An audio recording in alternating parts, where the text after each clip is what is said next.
So Mhm. you can't be too big for everybody. Yeah. That's just it. No, that's facts. And that's just how you said, like, God gave it to you and it could all get wiped out. And I know when I had my daughter and I had complications after pregnancy, I literally scaled all the way down. I had one client because that was all I could handle at the time. Like I was on Coumadin, blood thinners, and everything. It had to go to the blood clinic twice a week to make sure, I wasn't at risk for getting blood clot. Just all of this stuff, like for 6 months having to go through that. And when I look back, that time even feels like a blur. Like I'm grateful I was able to scale down. I went into debt. Um, but I took the time, was able to scale down. I was living with my parents at the time, and it was outwardly nobody probably really knew. I know I got quiet on social media and things like that, but like nobody really knows when you're going through those periods, and it's kind of hard to talk about. Like how you said, like you have to know who you can one really trust with that information, and then two, sometimes feeling like you have to still, or I felt like I still have to kind of like uphold a certain standard or whatever, which that's just all smoke and mirrors most of the time, and things that society will press on us for the benefit of somebody else's pockets. Um, Right. I also stand in the strength of that as well. Like I went down to nothing multiple times and was And I able to rebuilt. build back up. So even and I was telling a friend who was going through like a rough financial period. Like you have to know, imagine your worst day. What does that look like? Is that living in your car? Is that having to live with family? What would be the path to get all the way down to your absolute bottom of the bottom? I ain't got nothing. Yeah. Imagine that. And then one, think about, the network and the village you have around you. Because for most of us, and God willing, at least it's a couple people houses you can go sleep on their couch before you get all the way down to the bottom. Then even at the bottom, if you was down to your worst of your worst, you still have breath in your body. And for that friend, and I know for you, and I know for me, and probably a lot of other people who are entrepreneurs, like if you got that hustle in you, you might be down one day, but the next day you're gonna figure something out. If you're selling oranges outside on the street, like you're gonna do something to start building yourself back up. Or how you were talking about before with your network and just getting outside. You're gonna get outside, let some people know, hey, I'm looking to do this. You might offer a discount on something that you're doing. You're gonna figure out a way to get something that next day. So just standing in the strength of, what, I have been down to zero. I have been down to negative, negative, whatever, and still was able to come back out, from that. But again, being humble about it, like how you said, but also just standing in that strength. So when it is the new thing or the new big thing that's coming, it's like, okay, I can do this. God still got me. He had me before, he got me now, like just using that and applying it across the board to all of the scary situations. Oh, that's so many big facts right there because especially for me, my son had posted the other day and it was so real. It was like, as an entrepreneur, you can start off on Monday with no money. By Wednesday, you got $1 million. By Friday, you'd have paid everybody out. So you're back down to $2 and whatever. That is real. That is so real. And I think sometimes people who are working, at least every 2 weeks you're going to get a paycheck. At least every 2 weeks no matter you got sick time, vacation time, you got a bereavement time. But when you work for yourself, you don't have those things. So I know a lot of times too, when dating for me, a lot of guys, it sucks for them because especially when I'll be working in the middle of the night. Just, this one guy would call and every time he called me, he want a cupcake. He in the bed, it was 10 o'clock. And he's like, are you in the bed yet? Nope, I'm at my computer. What's going on? You know what I'm saying? Like, Sexy. That's nope. what I say. All that cuteness ain't here, sir. You got to understand. If you need that, then I'm not the one for you. But I think sometimes too, this is a pivot of that answer, but I think sometimes people like the thought of you. They want to be your friend because of what they think you can do. Guys want to date you because they like the way you appear online. But when they really see what it takes to be who you are, they can't take that. They can't No, take it. no, and that's we because the full details of it all. But like I had someone. in my life who was like that. And then once business started picking up and things got busy, it's like, what's wrong with you? Wait, what you mean? What's wrong with you? I got work to do. I got things to handle. And this, I haven't changed. I'm still the same me. But even how you were saying, when there's some seasons when it's slower, and then some seasons things pile up, it's the same for me. December, January, February is just slower. So you might be able to get me on the phone a little easier. You might be able for me to come out and kick it the next day instead of me saying, okay, what you doing next week? Like I'm Right. back at a point where I have to remember, like, I cannot make same day plans. I cannot make 24-hour plans. Like, we out a couple days and really into next week at a minimum because it's getting warm outside. All of the just all of the factors. And some people take that personally, and it's like, if you're not an entrepreneur, they're not an entrepreneur, they don't, and even some entrepreneurs don't get it. Which is just baffling sometimes. It's like, we live in the same life, so why are you getting offended when I have to say no to you or not right now? But it's just some people just really don't understand it. They take it personally, but it's just how you said, they like the idea of you. They want you to be able to do it for them. But then I got 10 more clients over here that I'm doing the same thing for. So you got to get on the schedule, and that's just how it is. Like, if not, then I'm gonna be poor. Like, you want me to be poor?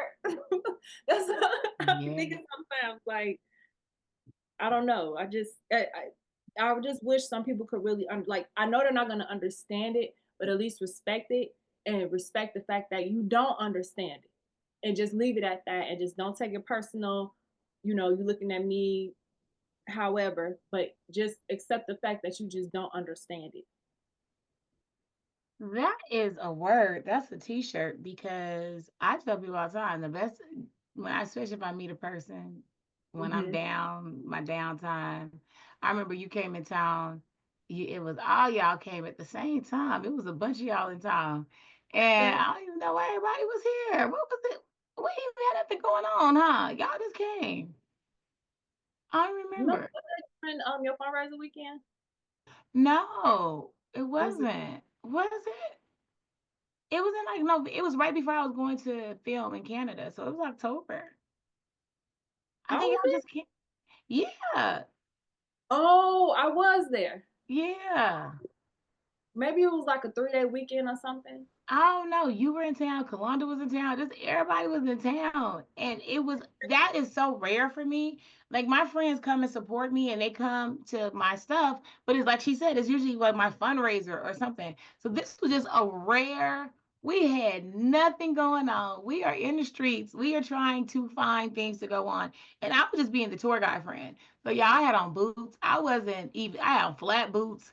I wasn't even that cute that day. I was like, we just going outside. We gonna go whatever. I'm going with the flow. So we went from restaurant. We kept making all these reservations, and these people kept messing with us for the reservations. So I was like, let's go to this place that I know will give them the vibes, the Atlanta vibes.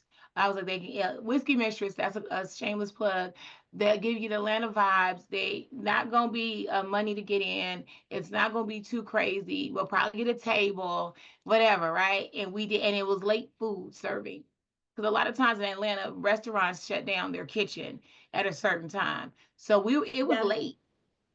Yes. It That's was late. So we gone, we there, we had a great time, and I met this guy, and I remember I that it was the most random meeting because I'm like looking at him, he wouldn't let me go, and I was telling him, I'm like, sir, this is with the alcohol. I'm like, you're not gonna like me. I mean, you probably like me right now because you're drunk. I was like, you're not gonna like me when this alcohol. Rachel was right there. I was like, you're not gonna like me when this alcohol wear off.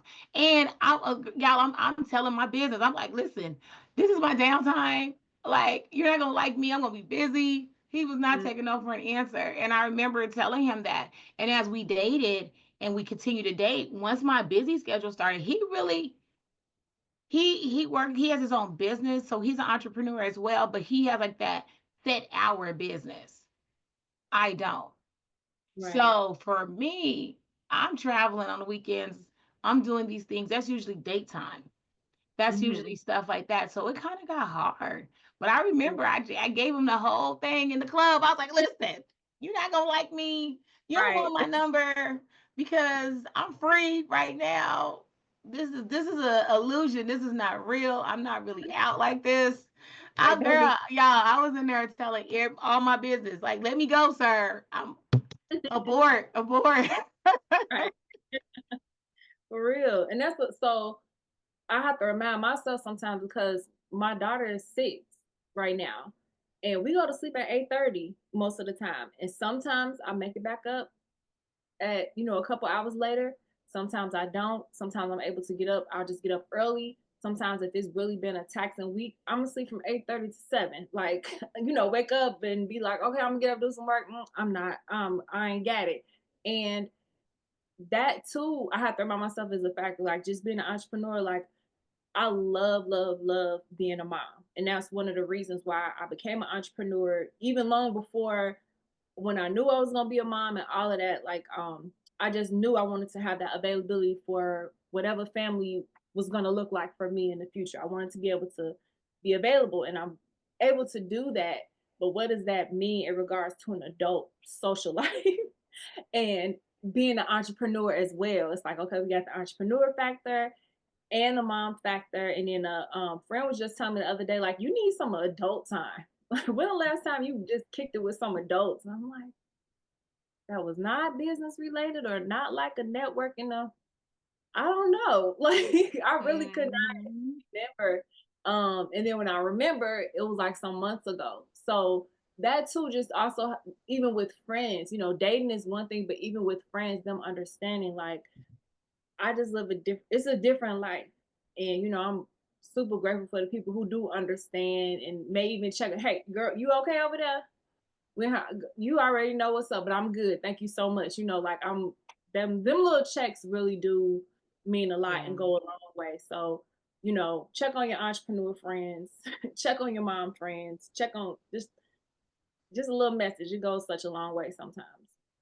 Yeah, because life be life, and just because you're an entrepreneur, I think people forget. They just look at the all the buy now, the pay here, the happy post. They don't really know that you get depressed. You're laying in the bed sad. You're not even motivated to work. I go through spaces that I just been like, oh my gosh, like I have a to-do list off the world. And I'll be sitting there like, girl, I don't even know where to start, right? And it's so hard to self-motivate yourself. But how do you pour from an empty cup and you feeling empty because you still got to motivate your team, you got to motivate your contractors, you got to motivate everybody. But who's motivating you? And I think Exactly. people forget that. And then you're fighting your significant other because you're working, because you're doing this. Your friends feel some type of way because you ain't got time to do brunch or her birthday dinner that she been planning for 6 months or her trip, this big trip that they doing. I'm like, baby, when we get grown, we shouldn't even have to obligate our friends with that. That's the little kid birthday party. We don't have to do that. But they don't even think about what are you going through. Mm-hmm.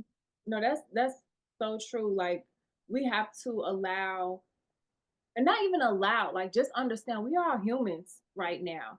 And like the having that added layer of being an entrepreneur, you don't get like how you said the bereavement days, you don't get the mental health days. Like my cousin who is in Atlanta but comes to visit made this comment because my dad passed and she hadn't seen me like have that big cry moment. And she's like, you don't even know how to grieve right. Like you're a terrible griever. I'm like, when can I break down? Tell me. When do I have time to do that? To really just I'm taking a few days off, forget it, cut the lights out. But like I can't do that. I literally can't. And yes, I did have very emotional moments or maybe like a breakdown moment. But I literally have to cut my timer on and be like, okay, I got 30 minutes to sit in this bed and cry. And after that, get up. Or like, okay, I'm gonna turn these two songs on and let myself feel it, and then I gotta get up, and that's literally, kind of what got me through, some rough weeks was just I had to like certain songs, and these was my songs, and I just played them, and then okay, the song's over, get up, like for real. And maybe that's not healthy, I don't know, but like, um, one big thing is just figuring out what does work for us as entrepreneurs. because the work still got to get done. We're gonna be crying in the keyboard. There have been many times I've been crying in the keyboard through the years, and it's like you Girl, still got to get the work done. But we also can't neglect ourselves to a point, because one thing I did learn was by pushing those feelings in a box, it's gonna come out eventually. It's gonna come out in your work. It's gonna come out in how you show up every day in the world. So we still have to address and process, because it's gonna come out regardless. So, just figuring out what is gonna work. How do we pour from an empty cup? I don't that was know. We're doing good. it though. And I hate when people say you like when you said told me that she said you did not agree. Grieving is different for different people. Hmm. And I think I look at life like when I have my hard times, as like when you got a job and you're going through bereavement, they give you 3 days for bereavement. After those 3 days, you got to figure it out. So you better bury that person, do all that, and come back to work and be ready to work. So that's what I give myself, right? It can't go past 3 days. And right now, I'll be like a good one now, maybe one and a half if life be life. But I remember I broke up with somebody. And he's like, I broke up with him like a business deal. And I'm like, what do you want me to do? You want me to sit here and get on my knees and cry and do all that stuff? Nah, because I will be sitting here crying and going through what I'm going through. And then I'll have a client call me that needs something right now. I'll have a parent call me that has an emergency situation. I have all these things that keep happening, right? So you do want, and then I'm the matriarch of my family. So a lot of times they call me to figure out their problems. I'm like, bro, what about me? You didn't even ask me what I'm going. I'm still sad about this man. You know what I'm saying? Or whatever it is, right? But Right. you're not able to sit in that. And I think that is what really toughened my skin up and allowed me to be able to say, nah, girl, get up. It's time to go. You got this, because you really don't have the luxury to sit in it.